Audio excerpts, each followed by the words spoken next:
we had to reach out in some way in order to find ourselves. And the butterflies that people in the queer community is beautiful. Juliet Rutter is the board secretary with Umpqua Valley Rainbow Collective. The group puts together pride events and other LGBTQ-focused activities in Oregon's Douglas County. We have to go through that struggle in order to find ourselves. And while I don't think that we should have to do that, I think that it is still something that should be revered and respected and loved. They explained that the group came together to create safe spaces for queer people. Last year, the group put on its first Pride Festival at the Douglas County Fairgrounds. Rutter told me the collective chose that location for a very specific reason.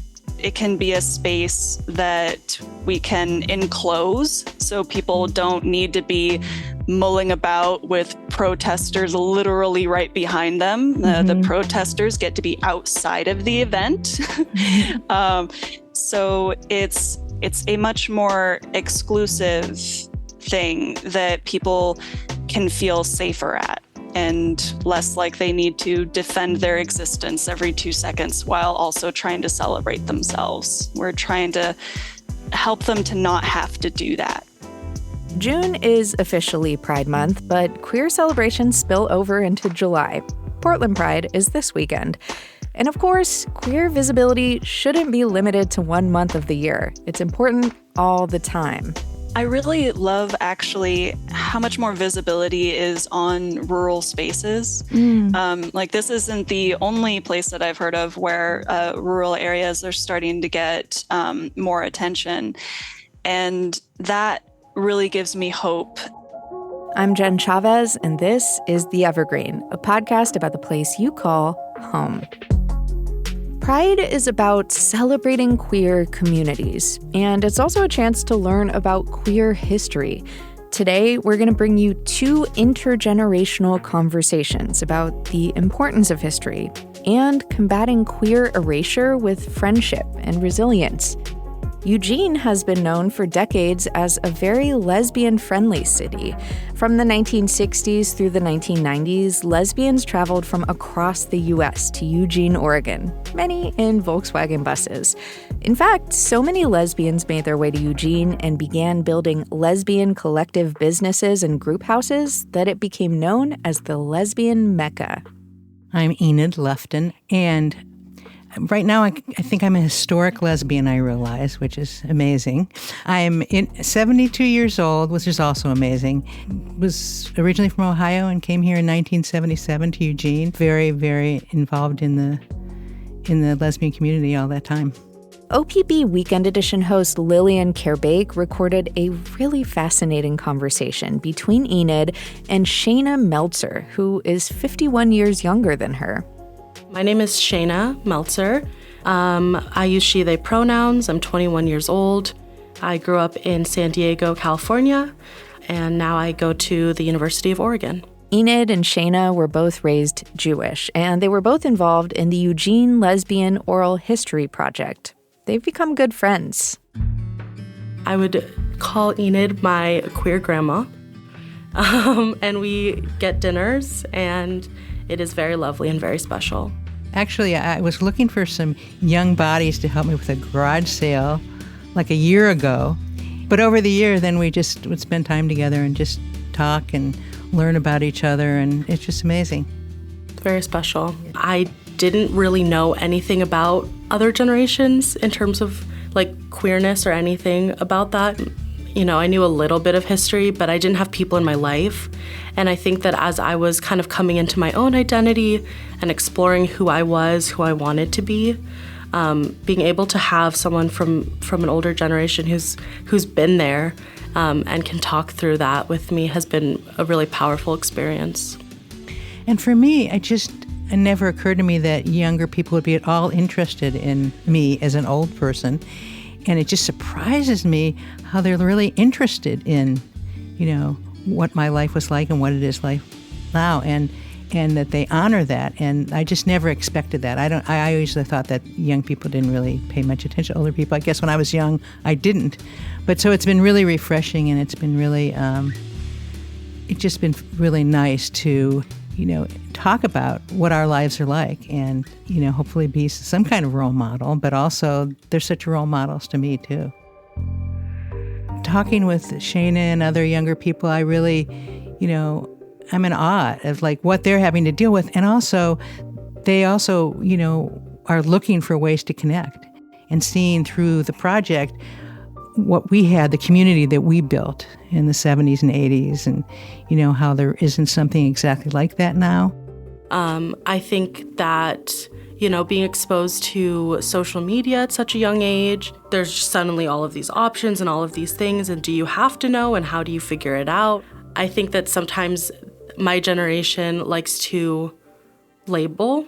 I think there is really that like desire to have like your identities and what those are, and then there's so many different ones. Being queer is not at all like it was when, I was first coming out. And, I know a lot of people my age still have a hard time using the word queer. I'm very comfortable with it because it really incorporates, so many different things, that the possibilities that we have. And so and then coming out as a lesbian, especially through feminism, really realizing that the patriarchy was keeping us down and finding ways for women and lesbians to be able to create our own space and our own way of living. And I think it's gone beyond that now because there's more than just the binary, and there's more than, when I was, coming out, it was pretty much like you figure out, are you gay or straight? Maybe are you butch or femme, although that was starting to ebb a little bit. But now there's so many things that you have to look at to figure out who am I, and those things are changing all the time. And I think it was, it was maybe a lot simpler for us, even though there were, we really had to fight, and there was a lot of prejudice, but we also, it was easier for us to find our direction and move towards it, I guess. I grew up with crushes on my girlfriends all the time, and I was madly in love with my best friend in high school. And there was some physical stuff that happened, but we never acknowledged, what was going on. I was in college, and I was taking a psychology class, and we were on the chapter on deviant behavior, which was drug addiction, prostitution, and homosexuality.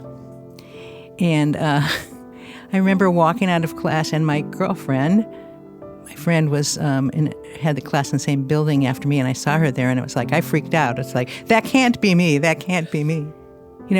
Homosexuality was still considered a disease at that time. And so people always ask me, talk about coming out to their family and friends and stuff. I never sat down with anybody and said, oh, I'm gay, I just was myself, and people figured it out, and it was okay. And fortunately, my parents were very accepting and, loving about it, so. There was a sense of shame for me when I was first kind of exploring that part of my identity. And kind of similar to you in high school, I went on a date with a girl and then just kind of was like, actually, that was just a practice. That doesn't mean anything, And then it wasn't until COVID, my senior year, where I was spending all of this time alone in my room and a lot of time on social media.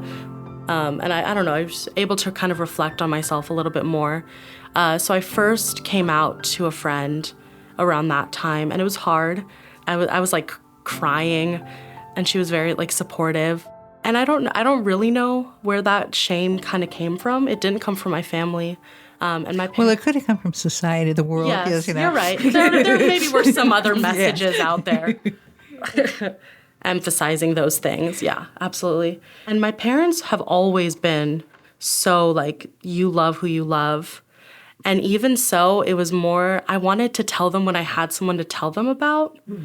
I don't know why that's what it was for me. A couple months ago, they were up to visit me, and we were at dinner, and they were asking me about all the work that I've been able to do with this Eugene Lesbian Oral History Project, because it's become my favorite thing ever. And my dad kind of said something like, well, you haven't told us that there's any other reason that you're interested in that. And I was like, okay, well, maybe I will tell you. And that was kind of, I officially came out. Because I never came out to my family or anybody else, actually. I'm curious, it's like, how do you say it? What do you say? How do you communicate it? What does it mean, Yeah, it was kind of hard because I don't feel like I am defined by any one label. And then once I'm like putting something out there, then I feel like that becomes it, right? Like that's how people see me, or like that's what I am. So finding the right words to express that part of my identity was challenging. And at first I think they were kind of like bummed that I hadn't told them sooner. So I kind of had to reassure them, like, it's not because of you, you've been incredible always. It was more just my own journey coming to like wanting to talk about that part of myself. But I think part of it is that people, especially younger people, are realizing, there's lots of things that are okay. And they're just experiencing it. It doesn't mean that they're, like a raging dyke like I was, but, that they, But they could be. Well, they can be. We could only, we're, as a community, are constantly redefining ourselves and moving in different directions, and change is always hard. But when it comes down to it, people should be what they want to be and who they want to be. And, I always felt like, as far as like sexuality, even, when I was first coming out, even, I really felt, honestly, that there was a spectrum, and that people were in different places in it, and most people should be in the middle. And I felt like I was definitely at one end, and that's, I always felt that way. Not that I always felt comfortable being around people at different places in that spectrum, but I knew that it seemed like that was the ideal. And I think that highlights like a real barrier that sometimes exists between the younger and older generation, because I think with two different experiences and two different dialogues around what does it mean to be queer and different ideas about sexual identity and gender identity,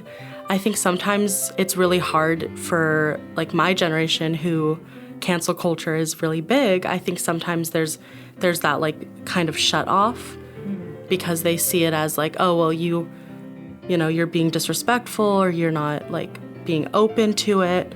And then it kind of doesn't allow maybe those conversations to happen. So I think that's a really big thing that we can try to push through, is being able to have conversations like past, the different vocabulary we use and the different definitions we use. Especially in retrospect, realizing that the whole AIDS crisis, which was horrible, but the positive thing out of it is got us all to work together. Lesbians were there helping the gay men, and the allies coming out. And so it really did change. It really moved forward the gay rights movement, in a kind of sad way. I think I can mostly only speak from, my own experience and context. But I think that I would want your generation to know that we're really proud of the history and seeing how far queer people have come. And like, I get to live the way that I live now because of things that your generation did. And I just hope that in the future there's a lot more dialogue between our two generations, because I think that there's no need to reinvent a wheel, right? Like, there's so many things that you all went through that unfortunately, in some ways we're seeing it happen for our generation as well as yours again. So finding like being in community and working together towards just all being accepted. Just keep doing that. I mean, there's so much more.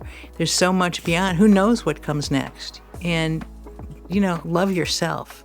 I think I love myself more genuinely because of the relationship I have with you, and getting to see like what my future could look like, or what existed before me. It's very meaningful to me in my life. Thanks. And it's been so meaningful to me to have your wonderfulness in my life, because, I was going through, a major change in my life, losing my spouse of 34 years, and, to find, this new energy and love, and it's just been life-saving for me. Coming up after a break, we'll hear another intergenerational conversation. This one is between two queer men.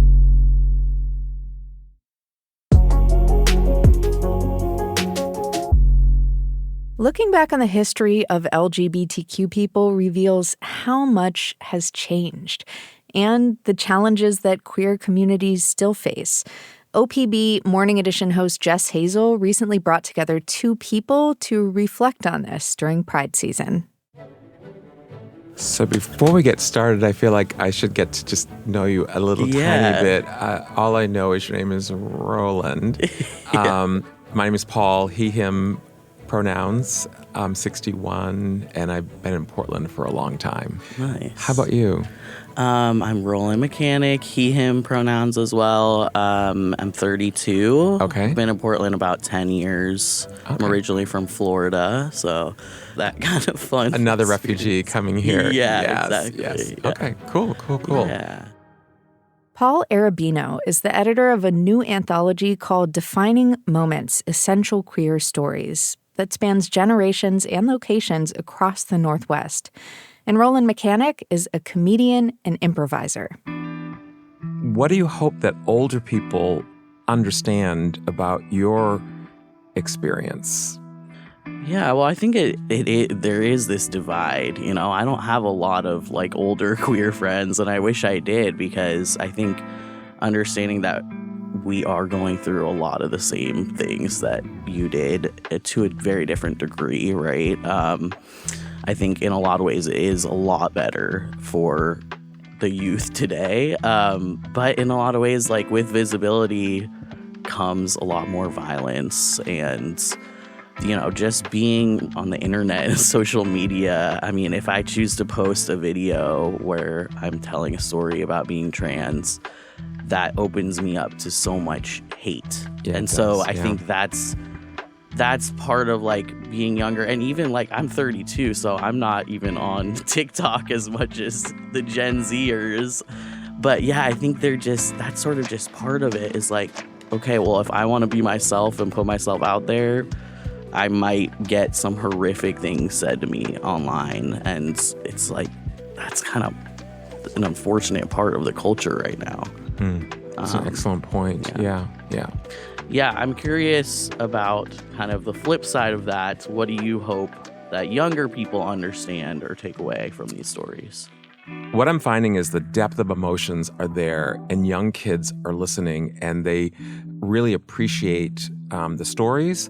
And I think they appreciate the resilience that we demonstrate for them, and they want to be near that. They want to be close to that. One of our storytellers talked about a suicide attempt, and it was a very painful experience, but it also defines who that person is today. And this year, he's coming up on his 10-year anniversary, and he calls it his life celebration.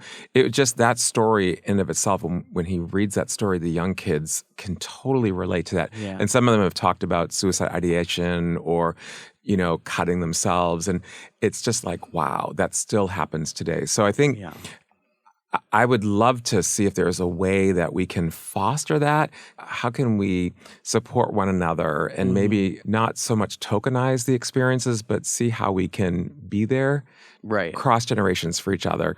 I mean, it's so important to hear about elder stories and, you know, what happened during the AIDS crisis and things like that, because I mean, I know I grew up hearing that I had a mentor who's around your age, who's a gay man in Florida, and he was super influential to me. He was my acting teacher, my first improv teacher, but he had so many friends. He lived in New York in the 80s, and he had so many friends that died. And I don't know if like the real young queers know as much about that now. And so I think it is so important just to find these ways to connect and talk to each other.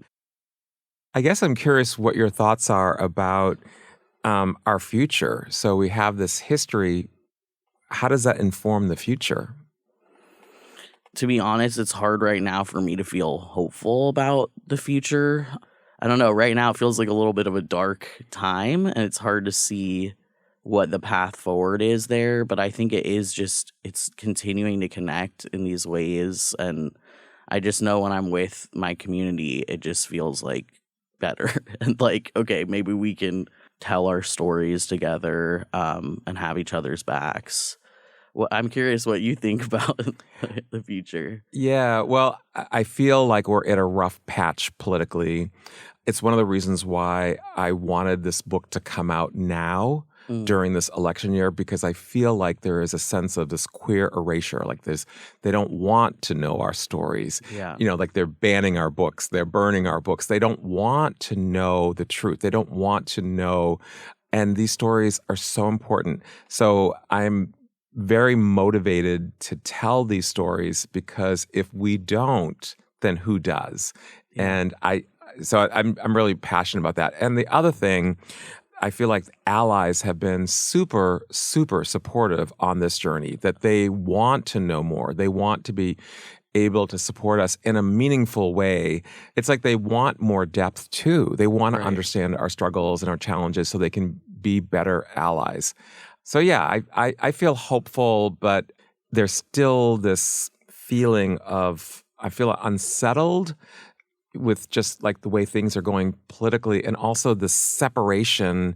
It's almost like we have like two different countries. But, when I was talking about allies, it made me wonder for you, because you're a different generation than I am, are you getting support from allies outside of the trans or the queer community? And what is that like for you? What's your experience like? I am getting some support outside of the queer community, and I think it's definitely gotten better, especially living in Portland. And, I think there's sometimes a difference between people saying they're allies and having good intentions, but then when it comes down to their actions, they don't necessarily do anything. So one example of that is, like, it's a simple way to be an ally is to correct someone if someone misgenders you. But people get so scared. I can see it in their face. It's like, oh, am I doing the right thing? Should I, I don't want to overstep. And it's like, just say, hey, it's he, him, Right. And I think like it's this fear of doing the wrong thing. And so sometimes they don't end up doing anything. I'm sure over the years, you've seen more and more allies come to the front. What are some of the themes that you're seeing in queer community with the stories when you're doing your own storytelling or listening to other stories, or even just like hanging out with friends? Are you coming across certain themes, some universal themes? I would say a big theme I've noticed, at least recently in my community, is people not thinking they're queer enough. Like sort of having this idea of what it means to be a part of the LGBTQI plus community. And I can't tell you, I've had countless friends that are, well, I'm bi, but I've never actually been with a woman, and I don't think, I don't want to take up space. And I just want to say, you're all welcome. Like, there's no queer enough. I think it's just always going to be discovering who you are, and how you tell that to the world is always going to be a universal theme. Good point. Yeah. What about you in your book? Did you find any themes other than coming out? Generationally, I would say that for the older of us in the book, there were probably some universal themes around safety. What would we lose? Like the alienation was huge. Like if we were discovered, we would lose our jobs, we'd lose our housing, we'd lose our school. Like we would lose so much.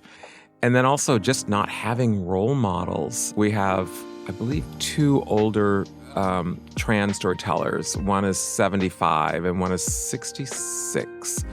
And to be trans at like 5 and 10 years old, but not to have a name for it, and to feel like you're the only one. They didn't have the role models, so they kind of had to become the role models, even though they didn't necessarily sign up for that. Then, I mean, I feel like that to a much smaller degree with like being the first out trans improviser in Portland, at least that I'm aware of. Like, I did not want to be a role model, but I think if you're the first of anything, people look at you and there's sort of a spotlight on you. And that's something with queer stories. It's nice when we're able to put the spotlight on ourselves in a way that feels good, instead of just, oh, you're just, like you said, tokenizing me just because of my identity.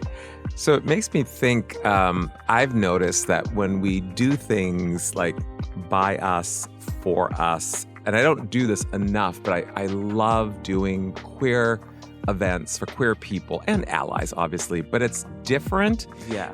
At least for me, it just feels so right. It's like we're just with ourselves and we can just celebrate ourselves and we can maybe say something a little off color, but we can get away with it because it's like us. If I know it's a room of mostly queer people, like, I can let my guard down a little bit and just kind of like breathe a little. I have a queer improv team, and when we perform together, it's just the most fun.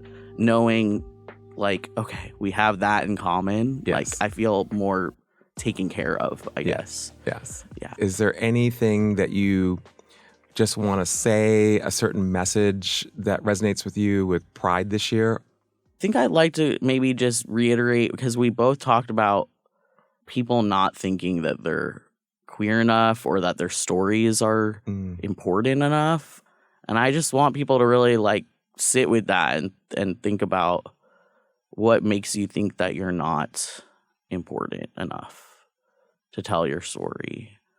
Because I think there's probably a lot of people out there whose stories we're not hearing. If this is like a theme that we're encountering, there's probably a lot of people that are still afraid to speak out. So, yeah, I would just love to just keep hearing from young people, from old people, and keep having these conversations where we're able to realize we have a lot more in common than we thought.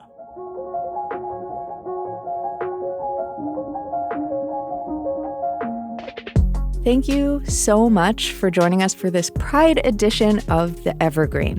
Head over to opb.org for more coverage of Pride in the Pacific Northwest.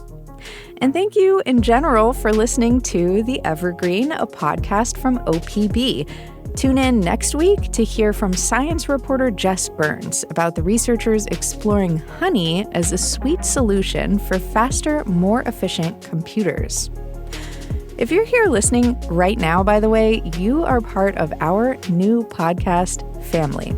And you can help us grow by leaving a review on your favorite podcast app, including YouTube. Follow us there and, hey, tell your friends. Julie Sabatier produced this episode, and our technical director is Stephen Cray. The OPB podcast team also includes Mia Estrada and Sage Van Wing.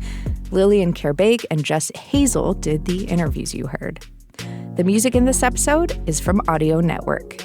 And if you have a question for us, please hit us up. You can reach us by email at theevergreen@opb.org. I'm Jen Chavez. Happy Pride. Catch you later.